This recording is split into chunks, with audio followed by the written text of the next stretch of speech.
এক গভীর নীল হ্রদ, চারপাশে কুয়াশা ঘেরা নীরবতা। হঠাৎ করেই হ্রদের মাঝখানে পানি কাঁপতে শুরু করে। দূরে দেখা যায় একটা বিশাল গলা ডাইনোসরের মতো ধীরে ধীরে পানির উপর উঠে আসছে। মুহূর্তে গা শিউরে ওঠে। যদি বলি এটা সত্য ঘটনা, বিশ্বাস করবেন? এই রহস্যময় জলের প্রাণীকে বলা হয় নেসি। স্কটল্যান্ডের লকনেস হ্রদের সেই বিখ্যাত জলদানব, যে প্রাণীকে কেউ সঠিকভাবে ধরতে পারেনি, কিন্তু শত বছর ধরে হাজারো মানুষ খুঁজে ফিরছে তার পেছনে। নেসির কাহিনী শুরু আজকে নয়। গল্পটা প্রায় ১৫০০ বছর পুরনো। ৫৬৫ খ্রিস্টাব্দে আইরিশ ধর্মপ্রচারক সেন্ট কলাম্বা নাকি প্রথম এই দানব দেখেছিলেন নেস নদীর ধারে।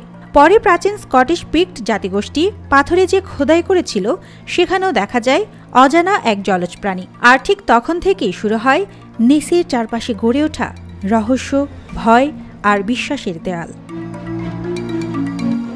১৯৩৩ সালে এক দম্পতি দাবি করেন তারা নাকি নকলেস হ্রদের ধারে বিশাল এক দানবকে রাস্তায় হেঁটে যেতে দেখেছেন। পরের বছর ডাক্তার রবার্ট উইলসন তুলে ফেলেন ইতিহাসের সবচেয়ে আলোচিত ছবি, যেটা সবাই চেনে সার্জনের ফটো নামে। ছবিতে দেখা যায় পানির ওপর ভেসে থাকা লম্বা গলা ও ছোট মাথা।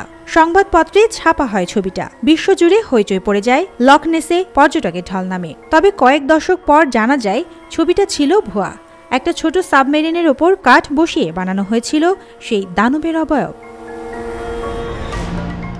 বিজ্ঞানীরা কিন্তু থেমে থাকেননি। ক্যানার, সাবমেরিন, ডিএনএ বিশ্লেষণ সবকিছু দিয়ে নেসির খোঁজ চলেছে। ২০১৮ সালে এক গবেষণায় হ্রদের পানির ২৫০টি জায়গা থেকে নমুনা নিয়ে দেখা গেল পেলিকাল নয়, প্লেসিওরাসও নয়, সর্বাধিক ডিএনএ মিলেছে ইল মাছের। অর্থাৎ বিশাল এক ইল মাছ বা অন্য কোনো বড় মাছকেই হয়তো মানুষ ভুল করে দানব ভেবেছে।